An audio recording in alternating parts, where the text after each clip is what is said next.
The morning the puzzle arrived at Harrowmere, Verity Ashcombe was on her knees beside the drawing-room hearth, scraping cold ash into a tin pail and pretending not to hear the ladies laughing behind her.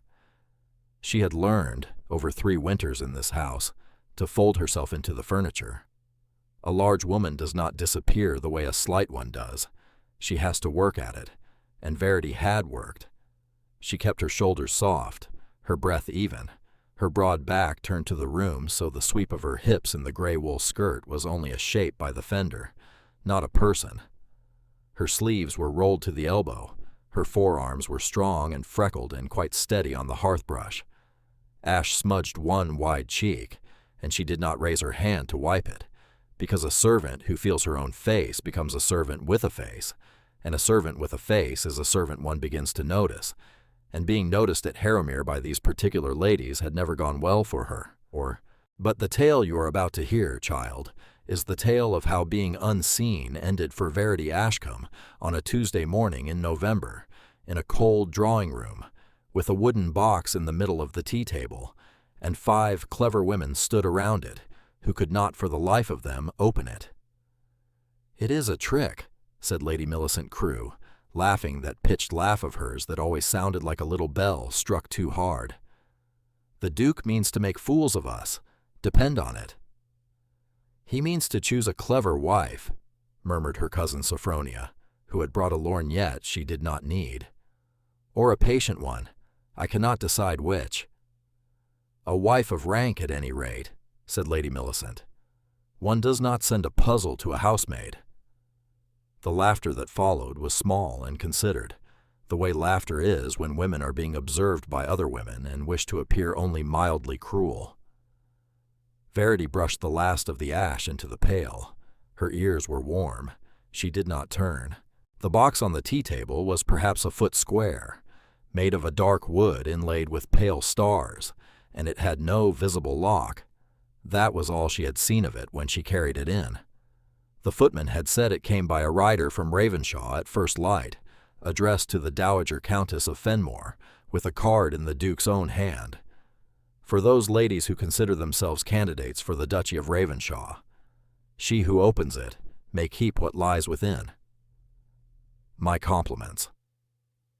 The Dowager had read the card aloud with all the pleasure of a woman who owned 5 nieces and expected one of them to be a duchess by Christmas.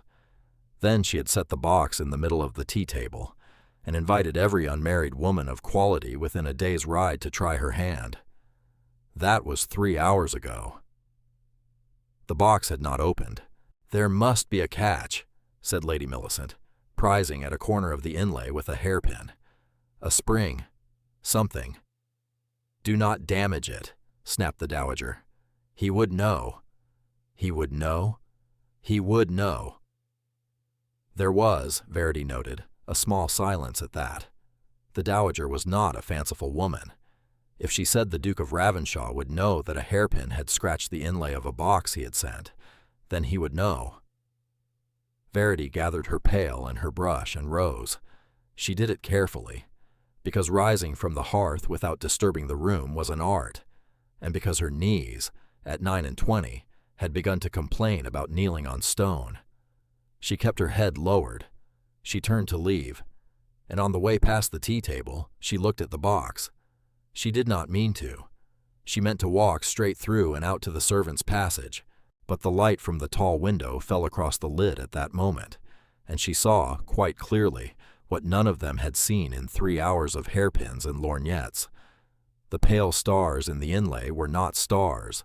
They were letters, very small, very shallowly cut, arranged so that at any ordinary angle they read as a scatter of 6-pointed shapes.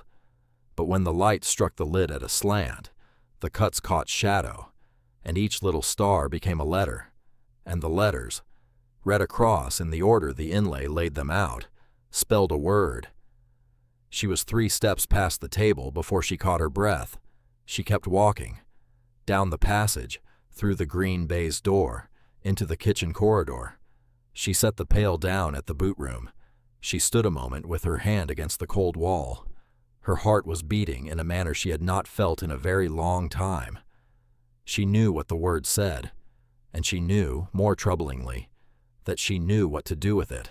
Now, you must understand something about Verity Ashcombe before we go further. She was not born to hearthbrushes. Her father had been a solicitor of no particular grandeur in the town of Marwood, a man who had loved three things in this life: his wife, his daughter, and the peculiar languages of contract and cipher. He had taught his large, clever child to read a lease at 11 and to unpick a merchant's letter lock at 12, and by 15 she had spent whole rainy afternoons untangling little puzzles he set her on the parlor table, because a father whose only child is a large plain girl in a small market town will teach her whatever she can hold, so that the world may not entirely have the last word on what she is worth. Her father had died the winter she was 22, and her mother the spring after, and the debts had eaten the house down to the paneling, and Verity, being large and plain and now penniless, had gone into service, because in that country and that century a poor gentlewoman with opinions was a luxury no household could afford. She had come to Harrowmere as an under-housemaid, because the Dowager Countess of Fenmore paid decently and asked few questions, and she had stayed because she had nowhere else. She had told no one at Harrowmere that she could read Latin, or that she had once, as a jest, drafted her father's will in 3 ciphers, because he could not decide which was tidiest. It was not the kind of thing you told the housekeeper. It was not the kind of thing that helped a girl of her size and station survive. She had trained herself, over 3 years, to see nothing, and now she had seen a word on a duke's puzzle box, and the word was Raven, and she knew, with the clarity of a bell struck once, that Raven was not the answer. Raven was the question. She stood in the boot room a long moment. Then she picked up her pail and went to find more ash to sweep, because a servant does not solve a duke's puzzle. That is not among the arrangements of the world. By afternoon, the drawing room had emptied of candidates and refilled with more. Word had gone out. Carriages came up the long avenue through the November mist, and out of them stepped ladies in fur-trimmed pelisses who had never before considered Harrowmere worth the visit, but who now considered a duchy worth a great deal. They pressed at the inlay with jeweled fingers. They tapped the sides with the handles of their fans. One tried to force it with a paper knife and was quietly restrained by the dowager, whose knuckles had gone white on her cane. Verity was in and out of the room a dozen times that day. Coals, tea, more coals, a fresh cloth for a spilled cup. Each time she passed the table, she looked, and each time the light told her the same thing, and each time she said nothing. Once, near evening, when the room was briefly empty, she stopped by the table alone. She put out one broad, capable hand and laid a fingertip on the box. There was a way to open it. She was almost sure. The inlay was not only a word, it was a fingering pattern, and if you pressed the letters of Raven in the correct sequence, in the correct rhythm, holding each for the count of a breath, the mechanism inside would trip. She had seen a lock like this once, in a French treatise her father had shown her when she was 14. He had made her a smaller one to practice on, and she had opened it in a morning, and he had laughed and called her the cleverest girl in Marwood, and she had believed him for 1 whole hour, before her mother had reminded her to sit up straight and not to spill her tea. She lifted her hand from the box. "Not for you, Verity," she said, quite quietly to herself. "Not for you." And she went back to the hearth. But some things, once seen, cannot be unseen, and some things, once known, cannot be unknown. And a woman who has spent 3 years training herself to see nothing does not always know how much longer she can bear it. The Dowager Countess of Fenmore held a supper that night for her guests and her nieces, and the 3 eligible ladies from the county who had ridden over to try the box. Verity stood behind the sideboard with the other maids, refilling glasses. The talk was all of Ravenshaw. "He is 34, is he not?" 36. "Cold as a winter tomb, they say." "Since the wife died, certainly." "There was a child, was there not?" "A little girl. 6 years old now, I think.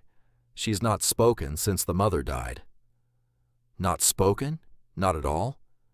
Not one word, my dear. He has had 3 governesses in a 12-month. The last one left in tears. Poor mite. Poor Duke. Poor Duchy. He must marry.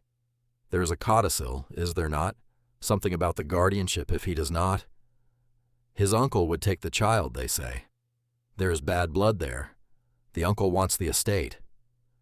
Then he must marry, and quickly. By 12th night, I heard. By 12th night. And so the puzzle box. And so the puzzle box. Verity poured wine into Lady Millicent's glass. Her hand was perfectly steady. She did not permit herself to think about a little girl who had not spoken in a year.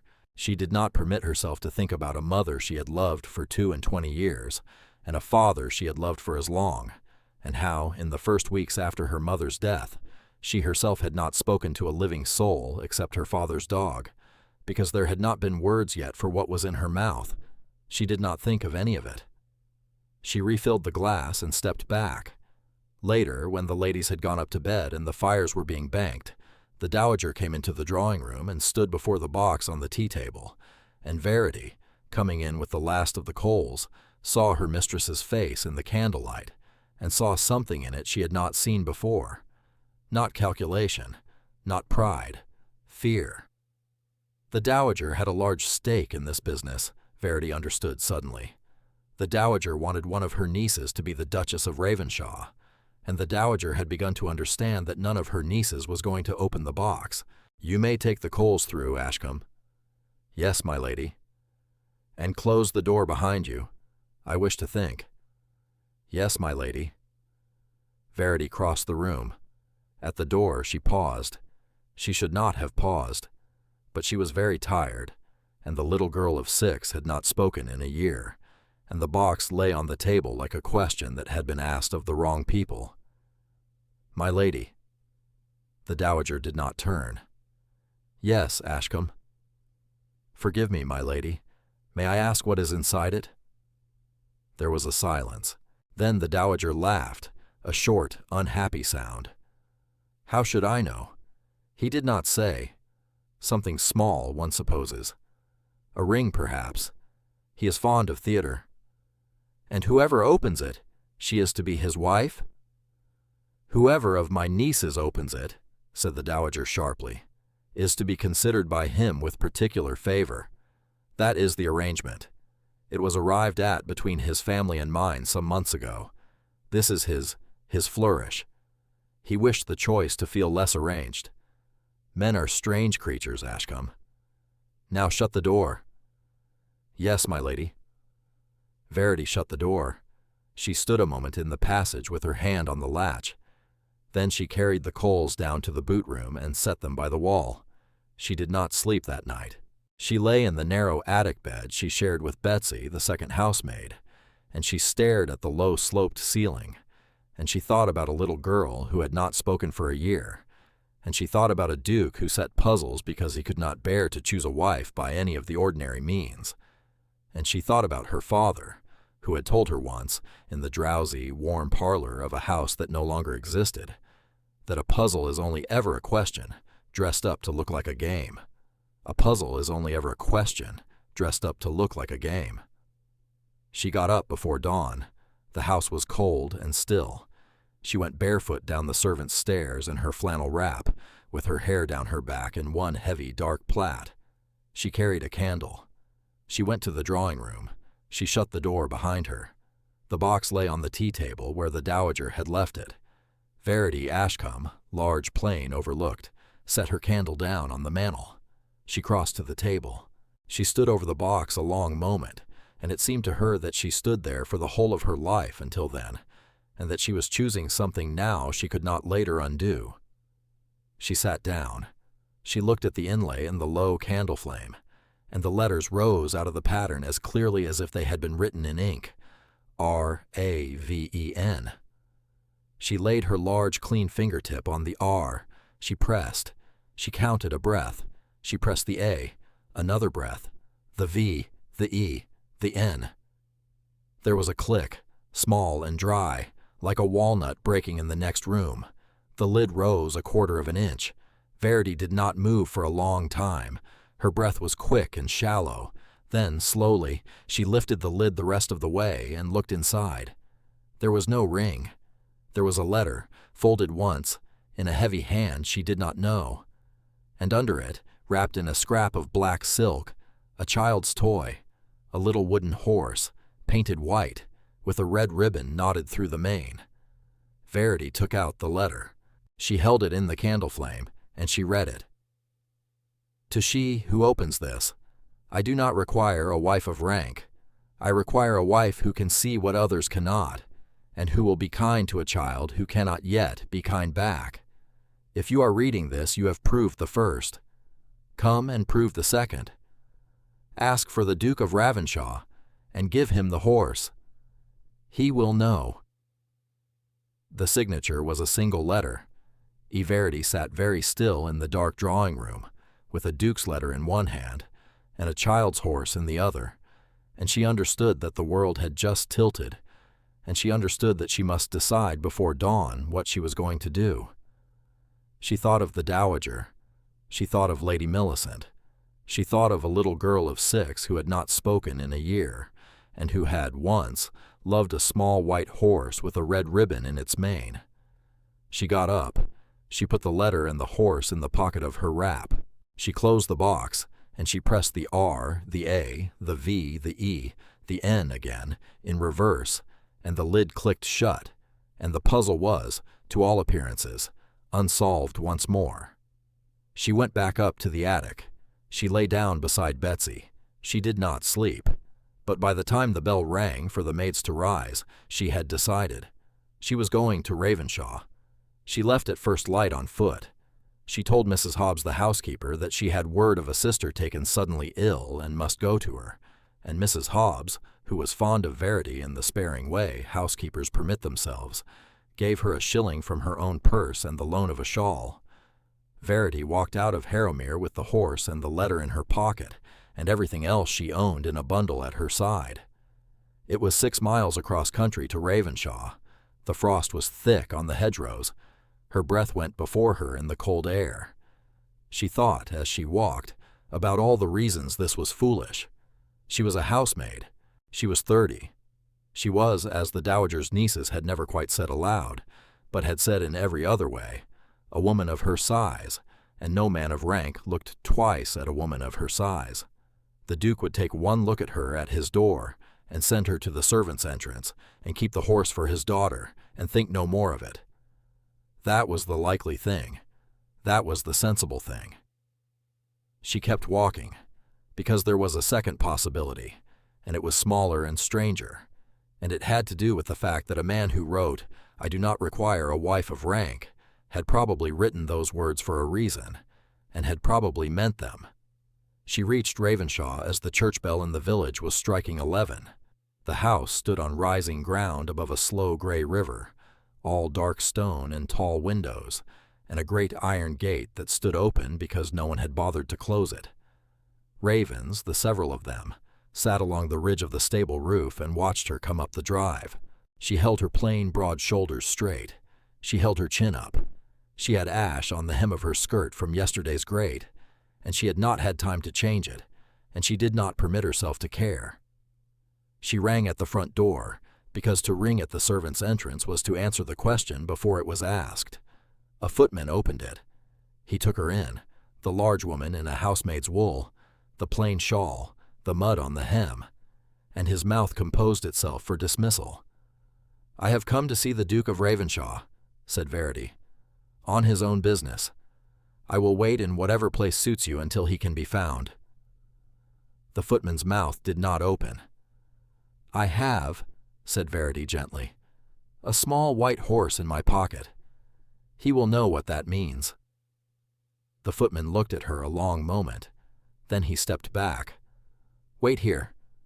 She stood on a marble floor in an entrance hall that smelt of cold stone and old smoke. There was a portrait on the far wall of a young woman in a pale green gown, and Verity knew, without being told, that this was the wife who had died. The face in the portrait was fine-boned, laughing, alive. Verity looked at it a moment and then looked away, because there are things that are not yours to look at long. Footsteps came down the great stair, not the footman's, slower, heavier, a man's. He came into the hall and stopped some paces from her. He was tall, but not as tall as she had imagined. Dark hair, dark coat, a face that had once, she thought, been open, and that had learned, over some hard span of years, not to be. He looked at her the way a man looks at a thing he does not immediately understand, and then his gaze dropped to her hand, which she had put into the pocket of her wrap. She drew out the horse. She held it out to him on her open palm. Something in his face moved. It was very small. His jaw tightened, and his mouth opened, and he did not speak, and then he closed his mouth again. He came forward. He took the horse from her palm. He looked at the red ribbon a long moment. He closed his hand around it very carefully. "Where did you get this?" he said. His voice was low and quite even. "From your puzzle box, Your Grace. Last night.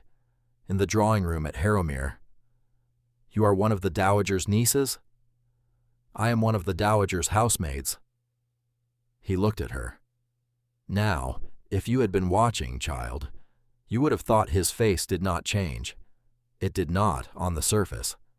But if you had been Verity Ashcombe, and if you had spent 3 years learning to read the smallest movements in the faces of people who did not know they were being read, you would have seen his eyes widen a fraction, and you would have seen him take a breath he had not expected to take, and you would have seen him look at you as if you had, without warning, become a person.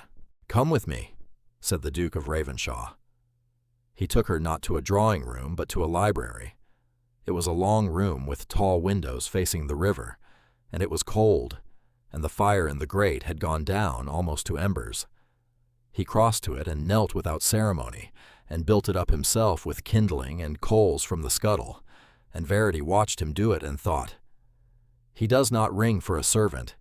He does not know that he does not ring for a servant." He rose. He gestured her to a chair. She sat, and her broad body settled into the worn leather with a soft complaint of springs, and she folded her hands in her lap and waited. He sat opposite her. He set the little horse on the table between them. He looked at it, not at her. "Tell me how you opened the box." She told him. She told him about the light on the inlay, and the stars that were letters, and the word Raven, and she told him about pressing the letters in order and counting a breath between each. She told him about her father, and the French treatise, and the smaller box she had opened in a morning when she was 14. She spoke plainly, without ornament, the way she would have described the sweeping of a grate. When she had finished, he was silent a long time. "How old are you?" he said at last. 29, Your Grace." "And you have been in service how long?" 3 years at Harrowmere. Before that, at my father's house, which was not service. He was a solicitor in Marwood. He died. My mother died. There were debts." "There were debts," he repeated, quite gently. "He had inherited more debts of feeling than of money," said Verity, "and had discharged both badly. Forgive me. I meant only that he was a kind man, and no manager." The Duke looked at her then, and she felt his attention settle on her the way she had felt the light settle on the inlay of the box. He was, she saw, a man who noticed. It was not a warmth. It was a quality of attention, as if he had once, long ago, learned to see what others missed, and had never been able to unteach himself. She had thought his face was cold. She saw now that it was tired. "The horse," he said. "Yes, Your Grace." "It belonged to my daughter, Isolde. She lost it when she was 3, and cried herself hoarse over it, and my wife, who was a patient woman, sat with her a whole afternoon on the nursery floor and told her a story until she stopped. It was in the box because—" He stopped. He passed a hand over his face. "It was in the box because I could not think what else to put there. That would tell me. And because I wanted her to be found. The horse. Your daughter. Isolde has not spoken since her mother died, ma'am. Not one word. It will be a year at Christmas. I have had 3 governesses, and a doctor, and a very expensive gentleman from Edinburgh in to see her, and she looks at each of them and she does not speak. I did not know what else to do." He said it in the flat, even voice of a man who had said none of it aloud to anyone, ever, and who was therefore saying it to a stranger in a housemaid's shawl, because his mouth had, quite unexpectedly, decided to. Verity sat very still. "So you set a puzzle," she said. "So I set a puzzle. And the wife you were promised, the dowager's niece, was arranged in September, by my uncle and hers. I did not consent. I did not refuse. I had not the strength for either. But I thought, if I must have a wife by 12th night, and I must, because if I do not, my uncle takes the guardianship of my child, and she will be raised by a man who considers grief a moral failing, then let her at least be a woman who can see, who can be still, who might, at length, reach a child who has locked her voice inside her mouth. I did not think a crew would open it. I did not think anyone would open it. And now," said Verity carefully, "a housemaid has." He looked at her. "Yes," he said, "a housemaid has." The fire cracked in the grate. Somewhere in the house, very faintly, a door closed.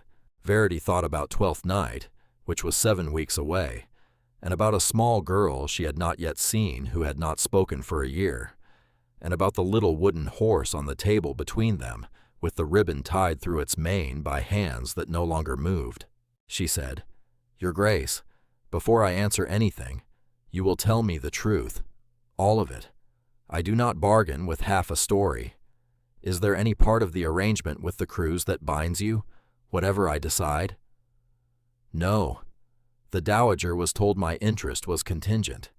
The interest is now not." "And the child? Does she know I am coming?" "She does not know anyone is coming. I have stopped telling her.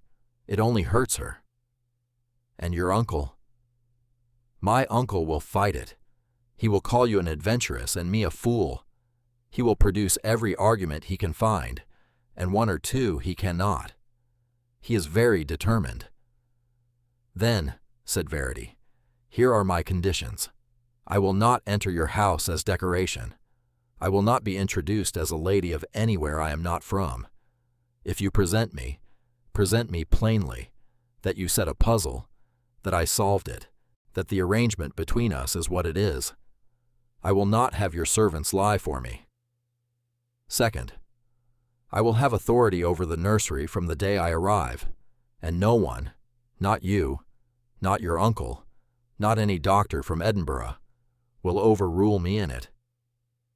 Third, your daughter's mother is not to be spoken of as if she were an inconvenience.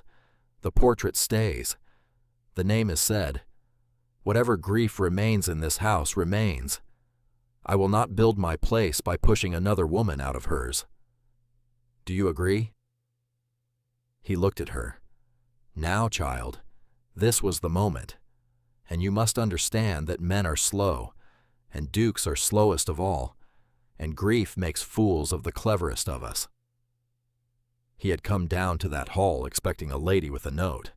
He had received instead a large plain woman in a housemaid's wool, who set down her terms like a magistrate, and in that moment he understood, without quite yet knowing that he understood, that he had been reached, the puzzle had been asked correctly, and the correct woman had answered it, and now he must, if he had any courage left in him, live up to what he had thought he wanted.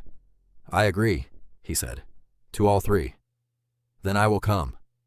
"Then you will come." There was a pause. He said quite quietly, "May I know your name?" "Verity Ashcombe." "Verity." "Verity, your Grace." "Edward."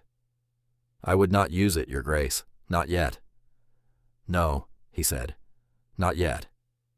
He rose and rang the bell, and when the housekeeper came in, a spare gray woman with tired hands and shrewd eyes, he said, "Mrs. Peel, this is Miss Ashcombe. She has solved the puzzle. She will be staying. She will have the West Rose room. and she will have authority in the nursery from tonight, and you and she will speak later this evening about what has been agreed. She is to be treated in this house with the exact courtesy owed to the woman I intend to marry, no less and no more. Is that clear?" Mrs. Peel looked at Verity. She took her in slowly, from the muddy hem to the plait to the plain broad face, and Verity kept her chin lifted and let herself be looked at, because it was not the first time she had been looked at that way, and it would not be the last, and she was learning already that at Ravenshaw she could not begin by flinching. "Perfectly clear, Your Grace," said Mrs. Peel. "Good. May I ask the young lady one question, Your Grace?" "You may." Mrs. Peel said to Verity, "Have you ever cared for a child, Miss Ashcombe?" Verity considered this. "I have cared for my mother when she was dying, ma'am, which is not the same thing, but it teaches you the same lesson, which is to sit still and be near, and not to require anything of the person who cannot give it. I do not know if that is enough for what is asked of me here. I will try." Mrs. Peel looked at her a long moment. Then, unexpectedly, she inclined her head. "I will show you upstairs, Miss Ashcombe." She met the child that evening. The nursery at Ravenshaw was on the second floor, in a corner of the house that faced east and got the morning light. Verity had washed and put on her one clean gray dress and combed her heavy hair into a neat knot at the nape of her neck. She looked, she thought, catching herself in the glass, exactly what she was, a large plain woman of 29 in a housemaid's Sunday best. She did not attempt to be anything else. She lifted her chin and she went in. The little girl was sitting by the window with a book on her lap. She was small for 6, thin, with dark hair like her father's, and a face that was very still. She did not look up when Verity came in. She did not look up when Mrs. Peel said, "Miss Isolde, this is Miss Ashcombe, who has come to stay a while. She would like to be your friend, if you will let her." Isolde did not raise her eyes. Mrs. Peel looked at Verity, and Verity nodded, and Mrs. Peel went out and shut the door. Verity did not go to the child. She went instead to the far side of the room, where there was a low chair by the fire, and she sat down. She took from her pocket a piece of mending she had brought up with her, a linen napkin with a torn hem, borrowed from Mrs. Peel, and she threaded a needle in the firelight and began, quite calmly, to sew. She did not speak. She did not look at Isolde. She sewed, and the fire moved, and the room was quiet. After some time, she said, without lifting her head, "Your father gave me your horse to hold for you. It is on the little table by the door. I did not want to carry it in and put it in your hand, because I did not know if you wanted it back yet. It is there when you want it." She sewed. Isolde did not move. After a further while, Verity could not have said how long, there was the smallest sound from across the room, a whisper of a page turning. Verity did not look up. She stayed there an hour, mending the napkin and the sleeve of her own dress and the hem of a handkerchief. Then she rose, and she said, "Good night, Miss Isolde. I shall be here again in the morning." She did not look at the little table by the door as she went out, but she saw out of the corner of her eye that the horse was gone. She stood a long moment in the corridor with her hand pressed to her mouth. She did not cry. She had trained herself, over 3 winters, not to cry. But she stood there breathing carefully, and she thought, "All right then, all right, we begin." The first 3 weeks at Ravenshaw were the strangest of Verity's life. She learned the house. She learned that the servants had been told the truth, as she had asked, and that some of them accepted it with the flat professional courtesy of long-serving people, and that some of them did not. She learned that the butler, a man named Grigson, had loved the late Duchess and considered her irreplaceable, and that he showed his opinion of Verity by never quite looking at her when he addressed her, though his words were always correct. She learned that Mrs. Peel, having taken her measure, had decided in her favor, and that in a great house Mrs. Peel's decision counted for more than most. She learned the Duke, slowly. He was not what she had thought a Duke would be. He did not rise late. He rose before her, most days, and rode out to see his tenants, and came in wet and cold at 11, and stood a moment by whatever fire was nearest without speaking, and then went to his study and worked. He noticed things. That was what she had marked in the library on the first day, and it turned out to be his defining quality. He noticed the cook's stiff hand and had a poultice sent down. He noticed the stable boy who limped and had the bootmaker in. He noticed that Verity took her tea without sugar on the second morning, and the sugar bowl did not appear beside her cup again. He never remarked on any of it. Kindness in him was a silence with an outcome. He noticed her. She caught him at it once, on the fourth day.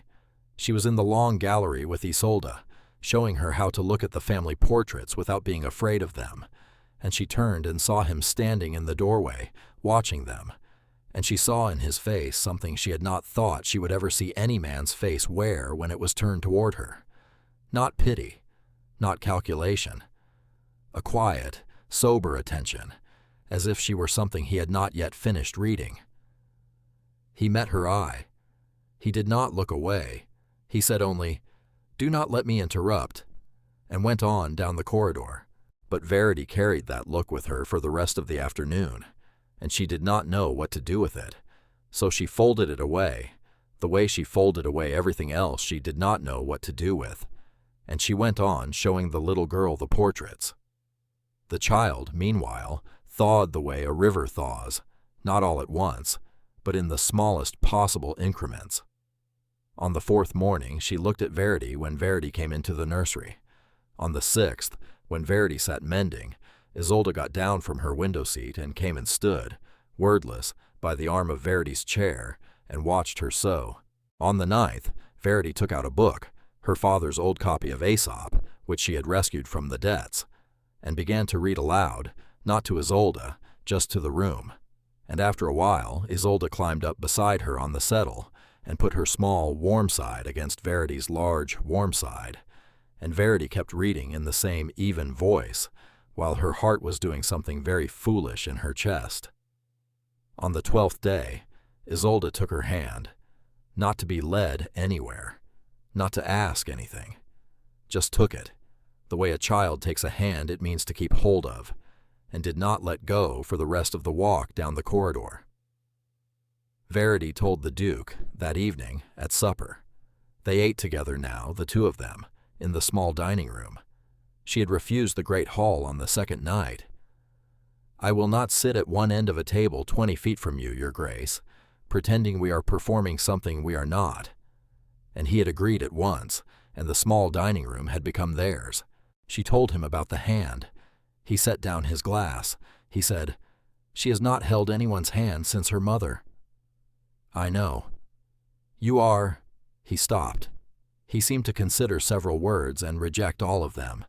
He said at last, "You are very patient." "I am not patient, Your Grace. I am only near. There is a difference. Patience implies waiting for something. I am not waiting for anything. I am only sitting where she can find me." He looked at her across the candles. "That," he said quietly, "is patience of a kind I have not seen before." She looked down at her plate. She was not, at this point, in love with him. She said so firmly to herself as she went up to bed that night. She was not in love with him. She had come here for a child, and for a contract, and for the small, sensible pleasure of being seen, for the first time in her life, as a woman who could do a thing that mattered. That was all. She would not permit herself the further indignity of imagining that a duke who had noticed her tea also noticed her, in the other sense of the word. She lay in the great soft rose-room bed. The house was quiet. She thought about the way he had said very patient. She did not sleep. Now here, child, is where the tale turns, because you have been listening a long time, and you are wondering when the trouble comes, and the trouble came in the 3rd week, and it came, as it usually does in tales like this one, on a wet Thursday afternoon, in a room with too many people in it. The Dowager Countess of Fenmore had, understandably, taken it very ill when she discovered that her housemaid had walked out of Harrowmere with the Duke's letter in her pocket, and had walked into a duchy at the other end of the county. She had written first. Then, when the letters were answered courteously and firmly by the Duke's own hand, she had come herself, and she had brought her nieces, and she had brought, most consequentially, a spare gray man in a black coat, who introduced himself as Mr. Selwyn Ravenshaw, uncle to the Duke. Verity had not met the uncle. She had heard him described. She had, on the 12th day, opened her door in the corridor and heard a raised voice down the stair, the only raised voice she had ever heard in that house, and had understood, without being told, that the uncle had arrived. She had shut her door again. She was not the person to insert herself into that meeting. But now, on the wet Thursday, the whole company was arranged in the drawing-room, and Verity had been sent for, and Verity had come, in her plain gray dress with her plain broad shoulders squared, and the Duke had risen when she entered, and had brought her forward, and had said, in a voice so even it could have cut a coin, "Verity, this is my uncle, Mr. Selwyn Ravenshaw. Uncle, this is Miss Ashcombe." The uncle did not rise. "I am told," he said, "that you are the young person who solved my nephew's little box." "Yes, sir." "Astonishing. And it did not occur to you to hand the letter to your mistress, whose house you were in, whose bread you had been eating?" "No, sir." "No?" "The letter was addressed to she who opened the box, sir. I opened the box. My mistress was not, in that instant, a party to the matter." "You are a very legal young woman for a chambermaid." "My father was a solicitor, sir." "So we have heard. In a market town. Marwood, was it?" "Yes, sir." "How very useful." The dowager, who had been drinking tea with the tight, small motions of a woman who wanted to throw the cup, said, "The whole affair is preposterous. A housemaid at a puzzle box. It was a jest of the Duke's meant for ladies of quality. And this person, has taken advantage." "She has taken advantage of nothing," said the Duke. His voice was low. "She has taken advantage of your grief, Edward," said the uncle, still not rising, still not raising his voice, "which is a thing anyone in a position of care ought to see clearly. She is a woman of a certain type, and a certain, forgive me, a certain very evident size, who has spied a chance, and who has grasped it with both hands. I do not blame her. In her position I might have done the same, but I cannot in good conscience allow the guardianship of my great niece." "You have no guardianship of my daughter." "I have, under the codicil, a very substantial interest if you do not marry a woman of appropriate rank by 12th night, and you know it." "I am marrying a woman of appropriate character by 12th night, which is what my father's codicil, correctly read, actually requires. You have been reading it as suits your convenience. I have been reading it as it stands. You have been reading it as it stands, to a man who does not know Latin. My solicitor and I read it differently, and I think if we go to law, uncle, my reading will hold." The uncle smiled. It was not a pleasant smile. It was the smile of a man who had come with a second card in his sleeve, and who had not yet been forced to play it. "There is also," he said, "the question of the young person's history. I have taken the liberty, Edward, of making certain inquiries. Miss Ashcombe's father did not merely die. He died with certain irregularities in his accounts. There is a matter of a client's funds that were never quite accounted for. It never went to trial, out of pity for the widow and the daughter. But it is on record. I have here," and he touched a folder at his side, "a copy of the complaint. It would grieve me to see it in the newspapers, but I would rather see it there than see it buried in a duchy." The room went very quiet. Verity felt the blood leave her face. It was not true. She knew it was not true. There had been debts, yes, her father had been a soft-hearted man who lent where he ought not, but there had been no complaint, no missing client's funds, no irregularity beyond his own poor management of his own money. Someone had made this up, or someone had twisted a small quarrel into a large one, on paper, and produced the paper. She looked at the uncle, and she understood, quite clearly, that this was the kind of man her father had never dealt with, because her father had never learned how to. The Duke had gone very still beside her. The Dowager said, into the silence, "Well?" The uncle said, "You see, Edward, it cannot be. It simply cannot be. Put her in a cottage if you must, if you have grown fond of her, but you cannot marry her." Verity found her voice. "May I see the paper, sir?" "I beg your pardon?" "The paper. The complaint. May I see it, sir?" The uncle looked at her a long moment. He seemed to consider, and then to decide that a woman of her size and station could not read a complaint, or could not read it well enough to matter, or could not do anything with it in any case, because he opened the folder and produced a single sheet and handed it across to her with a small, dry motion of his hand. Verity took it. She read it in the light from the tall window. She read it slowly, because she had trained herself, over 3 years in a house that laughed at her when she was slow, to take exactly the time she needed, and no less. She read it twice. She turned it over. She read the endorsement on the back. She looked at the seal. She lifted her head. "Sir, this is not a complaint. It is a draft of a complaint. It has no filing stamp. It was never submitted. It was drawn up by a Mr. Halsey, who was, I now recall, a client of my father's with whom he quarreled, the year before he died, over the settlement of a small matter concerning a mill. My father was in the right. Mr. Halsey was not. Mr. Halsey caused this document to be drawn, but did not lodge it, because his own solicitor, upon reading it, advised him it would fail. I know this because my father told me. I was 17. I remember it because it was the first time I had ever seen him truly angry." The uncle looked at her. "You cannot possibly—" "The endorsement is in Mr. Halsey's own hand, sir, not a clerk's. A filed complaint is endorsed by the clerk of the court. This is not. And the date on the front is the 9th of June, which was a Sunday, and the courts are not open on a Sunday, sir, so it cannot have been filed on that date. And here," she held it up to the light, "here in the second paragraph, the sum named is £140. My father never held £140 of anyone's money in his life. He was not that kind of solicitor. He drew wills and read leases. He would not have known what to do with such a sum." She lowered the paper. "This is not evidence, sir. This is a piece of paper.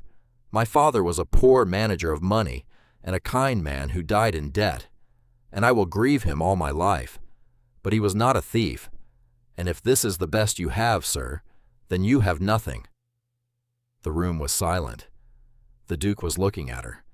She did not look at him. She looked at the uncle. The uncle's mouth had thinned. He put out his hand for the paper. Verity did not give it back at once. She folded it carefully and put it in the pocket of her dress. "I shall keep this, sir," she said, "if it is all the same to you, as I am, on your own showing, the injured party." The Duke made a sound. It was very small. It might have been a laugh, or the beginning of one. It was the first laugh Verity had ever heard from him. The uncle rose. "You will regret this, Edward." "I do not think I will." "I shall petition the courts myself, then, on the child's behalf." "Do. You will lose. And when you have lost, you will not be received in this house again, and my daughter will grow up not knowing your name, which will grieve you more than any of this, if you are still, as I remember you being once, capable of grief." The uncle looked at him a long moment. Then he took his coat and went out. The Dowager stood. "Edward." "You have been," said the Duke very gently, "a good friend to my mother in her time, ma'am, and I shall not forget it. But you have brought a man into my house today who has attempted to slander a woman who has done nothing to deserve it, and I must ask you and your nieces to leave, and to consider carefully whether you wish, in future, to be counted his friend or mine." The Dowager went out. The nieces went with her, in a rustle of silk that had, all at once, no music in it. The door closed. Verity stood in the middle of the drawing room with a folded piece of paper in her pocket and her hands shaking, though she had not permitted them to shake while she was reading. The Duke crossed to her. He did not touch her. He stood before her and looked into her face, and she saw at last, quite plainly, what he had been keeping back, and she saw that he had known he was keeping it back, and that he had not been sure until this moment whether he was allowed to say it. "Verity." "Your Grace." "Edward." "Not yet." "Verity, please." She looked at him. "He would have ruined you," said the Duke, "if I had not spoken, and I nearly did not speak quickly enough. I was so angry I could not think, and you spoke instead, and you were better than my anger, and you undid him with a folded piece of paper and the memory of your father, and I have never in my life been so entirely—" He stopped. "So entirely what?" she said quietly. He took her hand. He did it as carefully as he had taken the horse from her palm on the first day. "Certain," he said, "of anything. I have not been certain of anything since my wife died. I've been going through my days like a man reading a book in the dark, guessing at the words. And you walked into my hall in a housemaid's shawl, with a wooden horse in your pocket, and I have been able to see the page again, and I did not know how much I needed that until this afternoon, when he tried to take it away. Verity, I am asking you now, plainly, not because we struck a bargain in this library 3 weeks ago, but because I would ask you the same thing if there were no codicil, and no 12th night, and no uncle, and no puzzle box in the world. Will you marry me? I mean, will you marry me? Not to keep the child, to keep me." She stood there. She was, she realized distantly, a very large, plain woman in a gray wool dress being asked to marry a duke, in a room that still smelled of the tea the dowager had drunk, and it was absurd, and it was not absurd, and her hand was in his hand, and his hand was warm. She said, "Do not say it if it is only gratitude." "It is not gratitude. You must be sure. I will not have you wake at 6 months and find you were only tired." "I am sure. You have been alone a long time. Sometimes a person mistakes the end of being alone for— Verity, I know what I have mistaken and what I have not. I am telling you I have not mistaken this." She looked into his face. She saw that he was afraid, not of her, of the answer, and she understood, with a small, clear pang, that she had the power in this room now, entirely, and that she must be careful with it, because he had put it in her hand without protecting himself at all. "Then yes," she said. "Edward." He closed his eyes. He did not embrace her. He lifted her hand and pressed his forehead against her knuckles a moment, and she stood there, large and plain, and entirely still, and felt his breath against her skin, and thought, "So this is what it feels like. This is what it feels like to be the one who is wanted." They were married on the 16th of December, Ember, in the small parish church at Ravenshaw village, with a north wind coming off the river and snow beginning to fall on the tiles.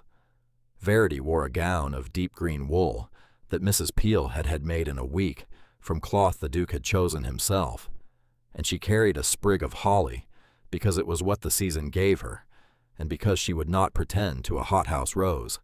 Isolde stood beside her at the altar in a small white dress and a red ribbon in her hair, at the point in the service when the priest asked the customary question, and the Duke answered it, and the priest turned to Verity, and Verity answered, and the ring was placed on her broad, steady finger. At that moment, in the quiet of the little church, a small clear voice said, from the front pew, "Papa." It was the first word Isolde had spoken in a year and a day. The Duke did not weep. He was not a man who wept easily. But he turned, and he went, and lifted his daughter, and he held her against his coat, with his face pressed into her hair, and he stood there in front of the whole village with his shoulders shaking soundlessly. And Verity stood at the altar, with her ring on her finger, and watched him, and Mrs. Peel in the second pew put her handkerchief to her eyes and did not pretend she was not crying. At the wedding breakfast, held in the great hall at Ravenshaw, with the fires built up high and every window blazing against the snow, Isolde sat between them and ate a piece of white cake with great seriousness, and, when she had finished, said to Verity, quite clearly, "The horse's ribbon is co.